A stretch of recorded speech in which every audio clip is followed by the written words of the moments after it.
Jadi jangan semata-mata ya oke, misalnya PE-nya bagus gitu. Contohnya presenting ratio. Rupanya di sini banyak earning-earningnya yang tipu-tipu.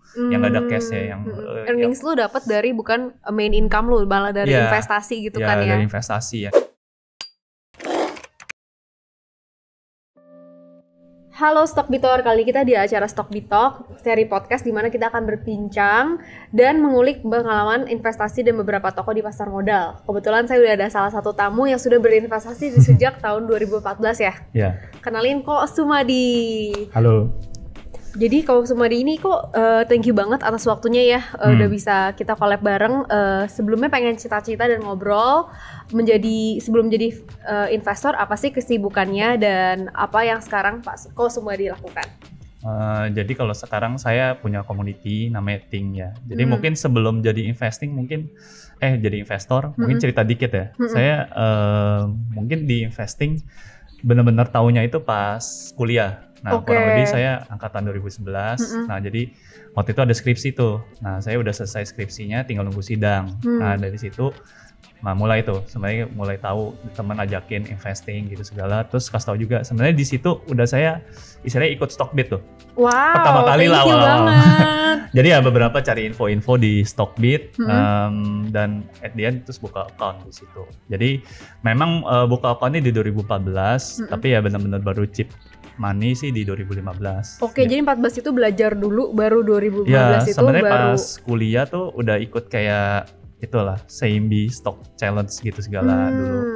Cuma ya waktu itu sih nggak menang ya, karena time frame-nya gimana ya? Saya ngeliatinnya entah apa kayak stock challenge yang dibikin kuliahan itu kayak time frame-nya seminggu, 2 minggu, siapa performanya paling bagus. Padahal kan dalam investing bukan dalam 1 minggu, 2 minggu gitu kan. Ada waktu tertentu ya, mungkin tunggu rilis laporan keuangan atau ada performance bisnis lah yang dilihat gitu ya. Cuma ya itulah, itu kan anyway bikin challenge-nya gitu. Bener sih, I think kayak like investing is like time frame-nya nggak bisa kita compare ya. Wherever you're feeling comfortable, I feel comfortable, it's like totally different kali ya. Yes, benar. Dan kalau boleh tahu kiblatnya investasi Kosum tuh kayak gimana? Apakah kayak value, growth, atau apapun yang penting cocok gitu? Kalau gua sih ya value investing. Nah, cuma mungkin di luar sana kan banyak yang ngomong ada growth investing lah, terus ada core investing atau apa. Tapi sebenarnya intinya itu kan value.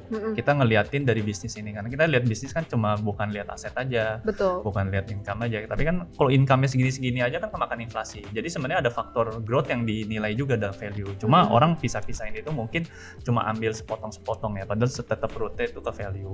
Cuma ya karena orang rasanya kayak Benjamin Graham harus BV di bawah berapa, PE harus di bawah berapa.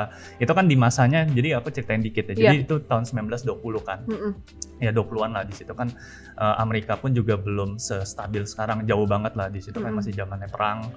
Nah di situ memang bisnis tuh kayak cuma 5 tahun, 6 tahun udah bubar gitu. Jadi yang dirasa makanya Benjamin Graham kurang lebih kayak PE harus di bawah segini. Ya karena dulu kayak anggapnya company mana ada sih yang 50 tahun, 100 tahun tuh jarang banget gitu. Nggak ada bahkan ya kayak gitu. Jadi dikit, jadi di situ yang jadi kurang lebih backgroundnya dari sejarahnya itu, jadi kita bisa paham. Jadi kita kalau misalnya baca bukunya itu jangan semata-mata oke, ini patokan sampai zaman sekarang kayak gini juga. Kan sekarang udah bisnis udah berganti kan. Betul.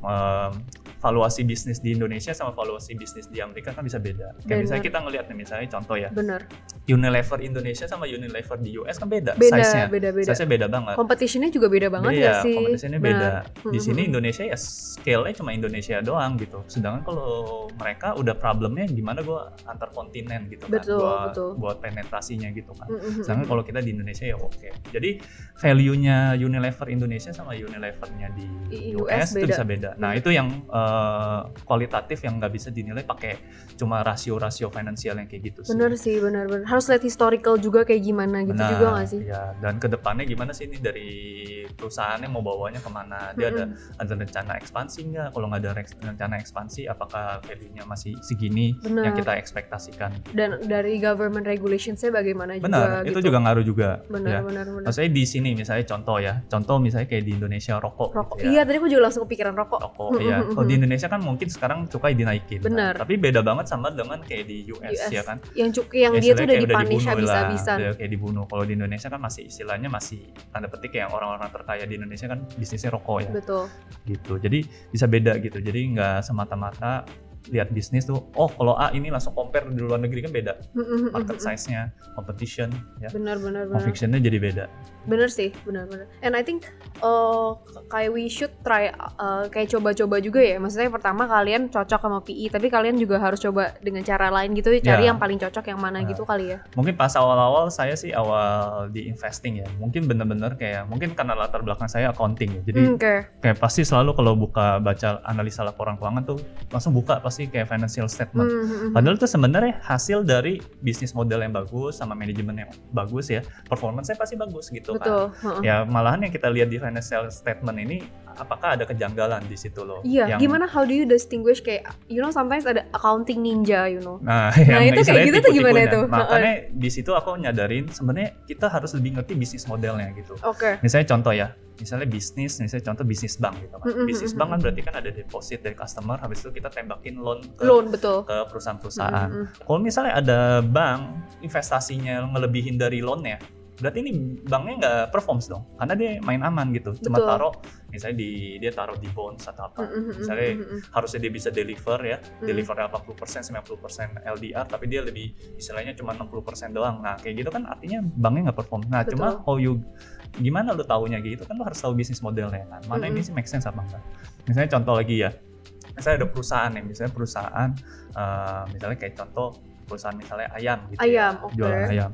Misalnya jualan ayam, berarti kan di sini working capital harus gede ya. Betul. Karena ayamnya kan itu kan jadi bagian feed dari inventory ya. Lo ada downstream, upstream gitu-gitu. Tapi kalau misalnya di sini lihat, kok di account-nya banyak investment in associates, lebih melebihin dari working capital. Ini sebenarnya bisnisnya bisnis ayam atau bisnis investasi. Ya, holding company gitu kan. Nah itu jadi kan hal-hal ya pertanyaan gitu kan. Nah kalau kita tahu bisnis modelnya, kita bisa baru ngetelaah ini bisnisnya sesuai apa enggak dengan ininya. Karena di situ permainannya gitu. Bisa juga ya banyak orang yang bermainnya cara keluarin uangnya dari company gimana, keluarin dari uang mukanya ke sana aviasi. Terus ada juga bisnis beli aset, padahal dia nggak butuh asetnya ini, padahal belinya dari aviasi, dari keluarganya, padahal dia nggak butuh tanah sebesar ini, bilangnya buat pabrik, tapi bangun pabriknya cuma 30%-nya doang. Nah hal-hal yang itu kita bisa trace lah, yang kayak itu sih kita dapat sense ya. Misalnya contoh lagi bisnis restoran. Kita kan kalau misalnya bisnis restoran itu kan contoh ya, bisnis restoran kan berarti kita kan bayarnya banyak kan cash kan. Betul. Kalau misalnya di dalam laporan keuangannya ada piutangnya gede itu sampai 1 tahun, itu kan udah curiga, udah ada kejanggalan. Kok kenapa bisa 1 tahun? Padahal bisnisnya ini harusnya kan cash gitu ya. Ya mungkin ada 2 bulan, 3 bulan misalnya dia ada transaksi dengan corporate ya, B2B gitu. Tapi kan nggak mungkin sampai 1 tahun. Nah, apalagi perishable goods kan, makanan tuh. Benar. Yang kayak gitu sebenarnya, jadi kita lihat laporan keuangan lebih kayak gitu. Jadi jangan semata-mata ya misalnya PE-nya bagus gitu. Contohnya presenting ratio, rupanya di sini banyak earning-earningnya yang tipu-tipu, yang nggak ada cash-nya, yang earnings lu dapat dari bukan main income lu, malah dari investasi gitu kan ya. Dari investasi, yang dimana juga investasinya kan pakai marketplace-nya pun juga dia setting lah atau gimana. Nah yang kayak gitu yang penting sih. Bisa reevaluasi lah, banyak lah trik ya, jurus-jurusnya itu sangat banyak. Menarik banget nih. Berarti kalau boleh backtrack sedikit, accounting kuliah accounting, berarti kerja itu juga di accounting. Pas masuk kuliah lebih jadi kayak business operation analyst ya. Jadi gimana ya? Kan saya masuk ke Astra ya. Nah sebenarnya dalam perjalanan investasi saya juga saya thank you lah buat Astra, karena ini cukup membuka mata saya. Bener, apalagi it's a big company right? Yeah. Jadi pas saya masuk kerja itu kan 2015 yang dimana kan China slowdown itu hancur semuanya. Padahal sebenarnya nyatanya pas saya di Astra harga saham itu jebret. Ya, sampai di bawah 5.000 seingat saya. Padahal performance-nya ya cukup oke. Terganggu. Yang paling terganggu di Bank Permatanya di situ. Oke. Tapi bisnis yang lain kok masih oke. Bonus kita ini. Nah dari situ saya ngobrol lah sama senior juga. 2008 pun kejadian juga sama. Sampai senior kayak tahun 2008 ya. ARB terus kan harga saham Astra. Benar. Semuanya ARB. Beli sahamnya sendiri. Kenapa? Karena dia tahu internal perusahaannya. Bisnis bagus-bagus aja, bonus malah naik. Malah ini kesempatan buat beli. Jadi dari sini saya makin kuat. Kalau sebenarnya buat investing ya istilahnya ya value investing ya kita lihat bisnisnya gitu. Jangan kita terlalu pikirin dengan market gitu. Market ya itu istilahnya secara short term aja lah. Karena dia kayak voting mesin lah. Kalau semuanya lagi fear, semuanya fear. Cuma kalau kita mau be investing, be great when be fearful when everyone great kan. Tapi be great when everyone fearful. Dari situ. Jadi saat semuanya fear, baru kita bisa dapat harga saham yang murah di situ. Ya di 2015 itu saya ada beli Bank BNI. Wah, gitu. Gila itu udah naik banyak sih. Ya, dia resultnya bagus banget juga kan. Ya, one bagger di situ lah Bank BNI ya. Karena waktu itu kan masih pahamnya dikit. Cuma seiring waktu kerja di company, kan, dia kan konglomerasi ya. Iya, betul. Sawit, tambang, kontraktor, semuanya pelajarin. Nah, itu yang istilahnya ningkatin circle of competence sambil belajar dari industri-industri yang lain. Gitu I see. Oke. So how long berapa lama kamu di Astra? Abis itu what makes you realize I wanna build my own company? Oke. Sebenarnya kalau cerita ya, kalau saya kan resign di Astra itu 2018. Sebenarnya saya jadi full time investor tuh dadakan sebenarnya. Dadakan? Gara-gara COVID ini angkatan COVID? Oh bukan, di 2018. Oh 2018. Karena dadakannya karena orang tua saya sakit jantung lah. I see, oke. Bapak saya sisa sendiri kan. Nah dari situ saya mikirin, memang saya performa udah bagus lah. Waktu itu udah bisa ngalahin 2 kali gaji per tahun. Wow. Dalam itu saya ngerasa ya udahlah. Ini udah saatnya kayak nemenin orang tua gitu. Jadi nemenin orang tua, bantuin di bisnisnya dia juga. Ya udah saya resign di Astra di situ. Di situ sih ya udah akhirnya saya ambil license juga WMI ya. WMI, ya, Wakil Manager Investasi ya build my own fund juga di situ. Sembari ya maksudnya dari situ benar-benar istilahnya saya full money saya. Istilahnya kan dulu pas 2015 kan masih ya mungkin 20%, 30% aset. Tapi benar-benar all in itu semuanya udah dari 2016 akhir lah 17. Oh wow, jadi 100% di saham atau 90%? Sejak saya performance bagus di BNI saya udah optimis. Ini memang udah jalurnya sini. Ceritanya kerja bisa rich gitu, tapi kalau bikin lu wealthy tuh saya rasa sih di investing. The compounding of benar. From the money ya. Jadi ya istilahnya buat CAGR gede gimana ya, you have to beat the market, you have to beat inflation at least. Benar. Jadi kita harus cari ya harga sahamnya yang murah, margin safety-nya at least 50%, kan berarti di situ ada upside-nya 100% lebih gitu. Apalagi kalau kita kayak krisis-krisis kemarin nih, tahun kayak 2020, kalau kita beli saham ya you name it lah, lu beli apa? Iya apa aja lu kayak pasti one bagger. Benar. Ya you name it apa? Astra banks, big banks. BNI sih bagger aja sih. Udah hampir beggars ya kan? BNI, apapun ya you name it, as long ya bisnisnya yang benar-benar ya survive dari pandemi ini gitu loh. Maksudnya kita makanya di situ kita lihat mana company yang resilience gitu ya, yang kuat, yang produknya bakal tetap dipakai terus. Jadi market itu naik turun malah kesempatan buat kita. Jadi saham pertama kali dibeli tuh BNI, bukan? Enggak, Agung Podomoro. Oh wow. Nah ini mungkin saya mau share dikit ya. Jadi iya. Saya untung 100% juga loh di Agung Podomoro, tapi saya ngerasa itu hoki. Ya saya belajar maksudnya. Jadi nggak buka laporan keuangan APLN? Iya, jadi cuma benar-benar dengar isu reklamasi, ya kan, reklamasi. Ini pasti deal nih. Ya salah satunya kan Podomoro ya, Pulau G atau berapa ya. Cuma kan intinya saya ingat banget tuh waktu itu lagi skripsi, terus teman saya lagi datang, ini untung nih 100%. Gitu ya? Enggak, udah untung 100%, saya pamer gitu kan ke teman saya. Ya mungkin di tahun 2015-an situlah udah saya ini udah untung aja dijual dulu loh. Saya udah mikirnya jual dulu lah. Tapi saya ngerasa oke, nih untung tapi hoki-hokian gitu. Saya ngerasa untung aja dijual, kalau nggak dijual ya pasti habis. Bener.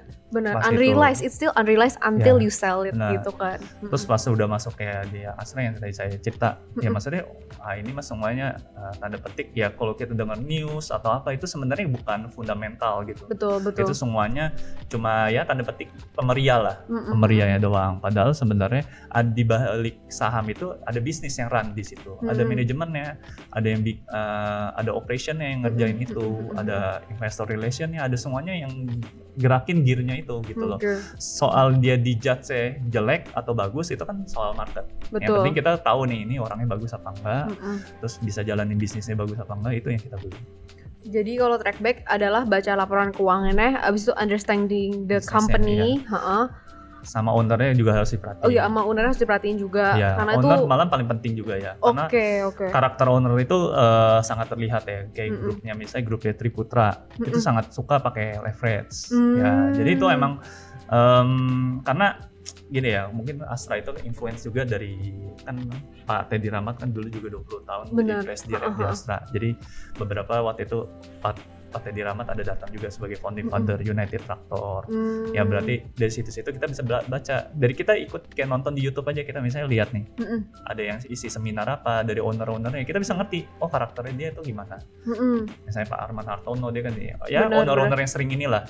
Makanya sering kita lihat ini, oke, ini ownernya bisa istilahnya kita percaya atau enggak gitu. Karena kita saat invest ya, mau kan kita uang pasti hitungannya retail ya. Betul. Kecuali kalau nanti kita udah 10%. Udah baik. Ya mau 10% pun 20% pun hitungannya kita masih minority. Artinya kita masih bergantung sama manajemennya. Jadi kita harus ngerti banget, istilahnya kita harus kayak anggap dia sebagai partner bisnis. Dia bisa dipercaya nggak sama kita. Jangan sampai uang yang kita taruh diinvestkan, uangnya itu bukan istilahnya nggak dikasih lagi ke shareholder. Ya, misalnya nggak bagi dividen nggak apa-apa, tapi at least dari uangnya itu diputerin lagi. Oke, ada expansionnya apa aja. Jangan sampai uangnya cuma ditaruh di bantal. Apa nggak gaji manajemen digede-gedein. Gitu. Apa nggak duitnya dilariin beli tanah yang punya saudaranya dia. Nah yang kayak gitu-gitu harus kita hindarin karena kan kita taruh uang di sana. Benar. Coba kita bayangin kita jadi posisi manajemen di situ kan. Ya kalau uangnya emang nggak dipakai balikin aja ke shareholder. Kasih dividen gitu kan. Kalau misalnya sorry nggak bisa bagi dividen mau buat ekspansi ya udah nggak apa-apa tapi beneran dipakai buat ini. Mana buktinya misalnya return on equity-nya naik apa enggak gitu kan. At least misalnya belum bisa bukuin profitnya kenceng ya minimal return on assetnya. At least kita trace di situ, kita bisa ikutan jaga gitu loh. Jangan sampai dividennya ditahan-tahan tapi duitnya cuma ditaruh-taruh doang, rupanya di kickback lewat yang lain. I see. Wah kayaknya udah tahu asam garam hidup deh. Kayak udah tahu kayak ada example of management that's doing well and not doing well gitu sih. Itu nanti kamu sering lihat di market bakal tahu lah kurang lebih siapa yang bisa tanda petik bisa dipercaya, ada yang nggak kurang bisa dipercaya. Cuma ya at the end kita ya fokus di bisnisnya itu, siapa yang jalanin. Dan performance kalau dua-duanya udah bagus, bisnis model bagus, owner bagus, pasti performance-nya bagus. Bagus ya? Ya, pasti doing well lah. Jadi harus praktis juga ya? Harus praktis juga kan, maksudnya dengan kita ini kita harus sering-sering baca, sering-sering baca. Bahkan jangan laporan keuangan aja sih, misalnya contoh ya, misalnya mau pelajarin bisnis tambang ya, kalau bisa masuk forum gitu. Oh, masuk forum tambang untuk melihat. Ya, misalnya kayak sekarang nih. Kayak sekarang kan orang lihat Newcastle di mana nih? Bar chart gitu ya. Iya. Kalau mau lebih akurat langsung buka Facebook. Nih aku kasih bocoran dikit. Itu boleh. Update every weeks. Facebooknya apa? Forumnya coal forum ada ya, ketika ya coal mining apa gitu. Oh oke. Kan aku harus sampai ke mining di coalnya enggak? Iya enggak. Nah di situ orang yang makanya kita kan beli bisnis. Berarti kalau bisa kita dapat informasi dari orang yang operation, yang jalanin the business gitu kan. Kalau misalnya kita mau tahu nih harga kaca naik, ya kita nanya teman-teman kalau bisa ada yang distributor. Apa nggak mau nanya harga rokok udah naik belum sih? Benar. Atau kita bener-bener kayak ke warung-warung aja kan? Benar. Atau nggak ke supermarket lihat nggak sih kayak per bulannya naik nggak sih? Iya. Gitu. Ya itu yang kita perhatiin. Oke kita udah dapat informasi duluan di sini kan nggak harus nanya manajemen. Bener. Manajemen artinya kan udah suruh. Kalau nanya manajemen kan belum tentu semua punya akses ya. Bener. Dan mereka juga kadang-kadang mereka juga mau play safe kan, bilang kayak we are trying our best untuk apa gitu. Ya kadang-kadang dia bilang, oh apakah udah dinaikin ya, nanti kasih tahu nanti pas Q3 udah atau Q2. price in duluan gak sih kadang-kadang share price-nya. Nah yang kenapa bisa ada ceritanya tanda orang yang price in gitu segala duluan, karena ada orang yang udah dapat informasi duluan. Betul. Nah sebisa mungkin ya kita cari tahu yang di operation gimana ya, kita tahu oh harga batubara udah naik duluan. Nah dari situ orang-orang yang kayak tahu gini duluan udah tahu nih ke depannya bakal gimana bisnisnya gitu. Apakah lebih jelek atau lebih bagus. Ya kita bisa kira-kira. Menarik banget. Ya, jadi jangan jangan tergampang inilah istilahnya kepom-pom orang-orang. Bener, atau nggak gitu kayak baca sekali dan kayak already get the news enggak lah. Always finding the news in other platform berarti kan ya. Pastiin sampai ke lapangan gitu. Benar. Faktanya bener nggak sih di lapangan, jangan sampai bilang oh ini pasti untung gitu. Padahal kalau nanya orang yang kerja di sana, oh enggak lu, saya aja udah mau resign cari kerja lain. Itu udah bahaya kan. Nah makanya itu penting sih buat pastiin. Dulu tuh aku nyari conviction buat yang retail, aku juga benar-benar tiap minggu aku ke shopping mall dan aku foto-foto untuk ngeliat crowdnya tuh getting better atau enggak gitu kan. Oh nice itu kan. Jadi I think we can do our own channel checking by ourselves sih. And teman kita kan banyak banget kan, we also can ask our friends sih.